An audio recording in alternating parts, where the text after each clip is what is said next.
كل سنة وانتم طيبين. حابب أبارك لمارسيل كولر ولمحمود البنا على تحقيقهم للنتيجة اللي أصروا على الوصول إليها.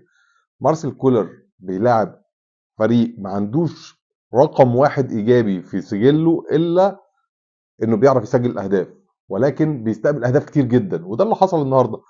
انت حطيت 3 اهداف بس النادي الاهلي بجلاله قدره بيستقبل 4 اهداف، وده ملوش اي تفسير عندي غير انك لعبت مباراه بخط وسط هجين. اول مره الاربع لعيبه دول يلعبوا جنب بعض، فكان لازم يبان بالشكل ده.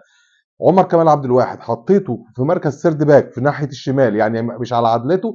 كل ده شويه تاليف بيقولوا انك كنت عايز توصل للنتيجه دي. هزيمه في وقتها النادي الاهلي محتاجها، علشان الكوره ما بتحترمش غير اللي بيحترمها. اللي حصل النهارده مباراه للنسيان زي ما بيقولوا، مباراه المفروض نتعلم منها، هزيمه في وقتها. اعتقد ان كولر اكتر واحد كان محتاج الهزيمه دي، وشويه اللعيبه اللي كانت بتلعب بتعالي بعد احراز الهدف بعد 4 دقائق، وبعد احراز هدف التقدم بعد الدقيقه الثانيه، وبعد احراز الهدف الثالث.